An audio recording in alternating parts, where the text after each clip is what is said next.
Siya ba ay iyong iibigin, aaliwin, igagalang at iingatan sa sakit at sa kalusugan, at tanging sa Kanya lamang titisan habang kayong dalawa ay nabubuhay.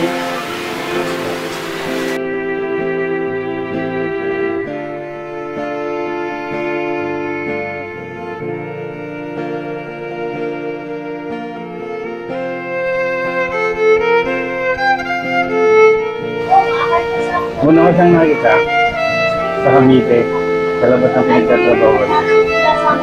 Mamilapitan ko siya. Tapos ano ako mga detalye. Ayun, doon nagsimula yung ginawa. Halos lahat, nakita ko sa kanya. Mabait, mahalaga, mapagmahal. Kaya hindi ako laging inaaway. Hindi gusto. Nung nagpapangako sa kanya, hindi ko siya makabayaran hanggang sa abot na aking mga kaya. Kaya gawin ko lahat. Para lang maging masaya siya. I love you, Mega.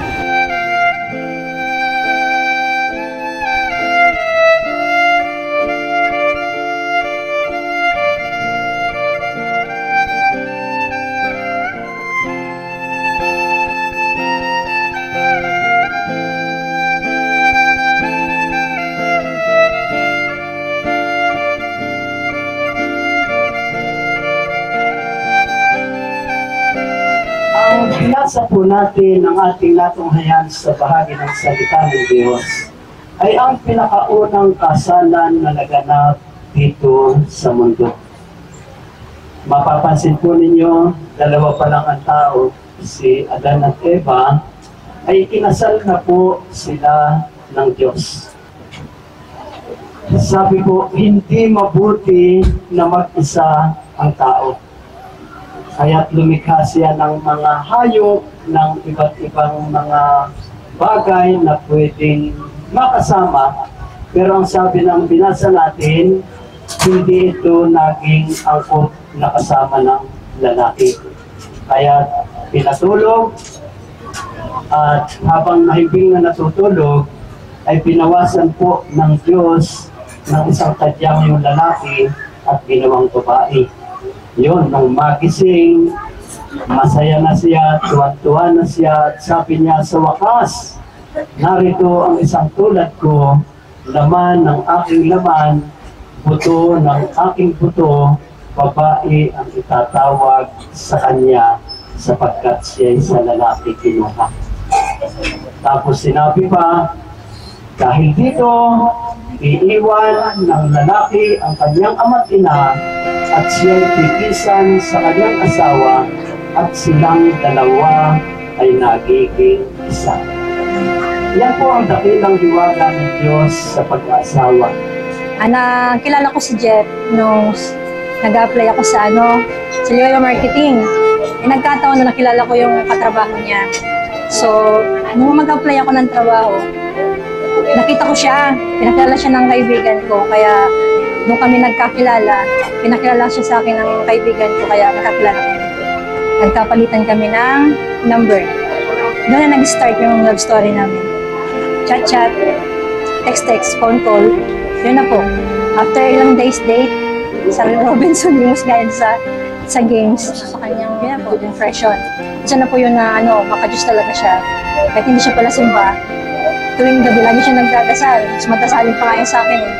Tapos, siya, hardworking, good provider sa amin, ina. Tapos, mabait, mapagmahal sa magulang, at lalo na, binibigay yung buong sahod sa akin. Sa akin niya pinagkakatiwala yung buong sahod niya. Ako nagpapatchet sa ng sama ko. Yun na nga po sa wedding vows namin, nasasabi ko na, kahit marami kami pinagkatalunan, sinasabi ko na kahit marami kami away o kaya hindi ko kakaintindihan, mag-away lang kami nga, pero hindi kami nga mag-iiwalay. Yung pangako ko sa kanya. Kaalagaan ko siya, hindi ko siya sasawa ang pag-alalahan na mag-diet sa inom para healthy nga siya. Para magkasama kami ng mahabang panahon hanggang sa magtanda. At siyempre, dahil sa pag-aalala ko sa kanya, siyempre mahal naman kami talaga siya.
salamat pa sa pagtitiwala sa pagbigay sa akin sa email.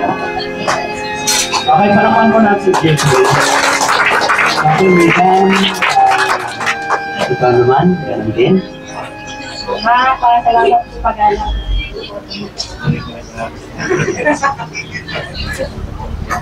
Maraming salamat, Mama.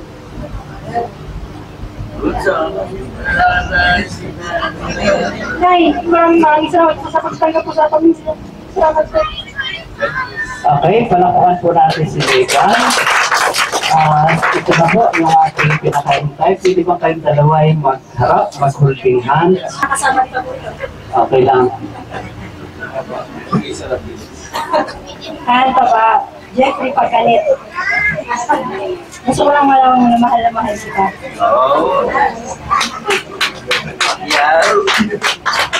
Napapasalamat ako sa iyo.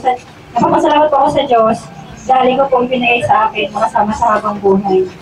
Binigyan mo ako ng taong mga kasama. Guwapo na, mabait, mga taong pasensya, kahit laging may itang ulo, masungit.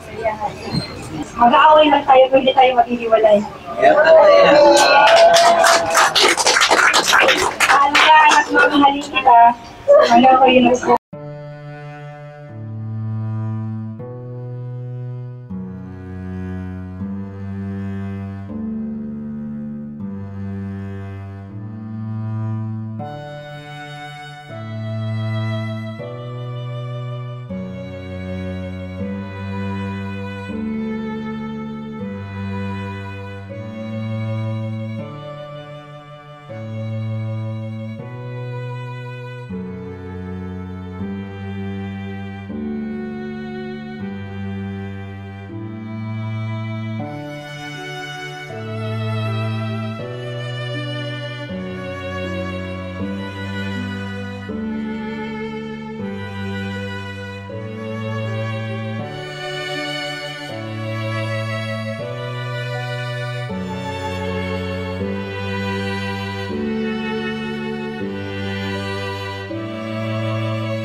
I'm gonna stay